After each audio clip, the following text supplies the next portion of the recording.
L'économie du partage ou collaborative, pour moi, c'est essentiellement trois choses. C'est ce qui va nous donner à la fin une société plus durable, plus productive et plus entrepreneuriale. Et l'entrepreneuriat ici va être clé. D'abord, il y a trois fondamentaux sur l'économie du partage et collaborative. Le premier, c'est que nous allons pouvoir maximiser l'utilisation résiduaire d'un bien, d'une habilité ou d'un service, ou même d'un espace. Le deuxième, c'est une société qui va prioriser davantage l'accès plutôt que la propriété. Et le troisième, c'est l'abaissement général des barrières d'entrée dans un marché, ce qui fait que nous allons devenir, si nous réussissons, une nation de micro-entrepreneurs. Et là, on a un défi énorme à relever parce qu'on n'est pas encore prêt pour ça. Parmi les trois fondamentaux, le premier, le plus important, c'est la capacité d'avoir accès à tout le potentiel à la capacité résiduaire. L'exemple classique ici, c'est une voiture.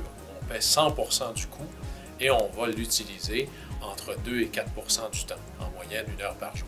Imaginez si on pouvait monétiser tout le temps qui est perdu, tout le potentiel qui dort, que ce soit des biens comme des voitures ou une habitation, ou encore des espaces, que ce soit l'espace d'entreposage, l'espace de terrain, l'espace de stationnement. Nous avons dans nos sociétés énormément de potentiel qui dort. Alors l'idée, c'est de pouvoir avoir accès à tout ça et de le monétiser, de le mettre en commun, de le mettre en partage. Ça nous rend collectivement une société beaucoup plus productive. Et pas seulement productive, ça nous rend une société aussi beaucoup plus durable parce qu'à chaque fois que j'ai un bien qui est utilisé à un faible pourcentage du temps, ça veut dire que je suis obligé de le produire en double, en triple, en quadruple ailleurs.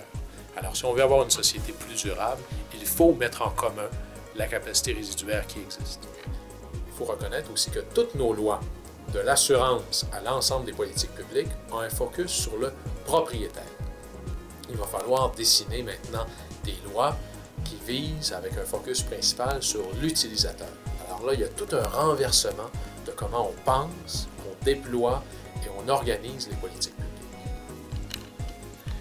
Le monde de l'économie du partage va être un monde où vous allez passer d'une fonction à l'autre très, très facilement et très rapidement. Vous allez entrer et sortir du marché du travail. Vous êtes étudiant, mais vous faites aussi du covoiturage commercial. Vous êtes retraité, mais vous faites aussi du logement à court terme.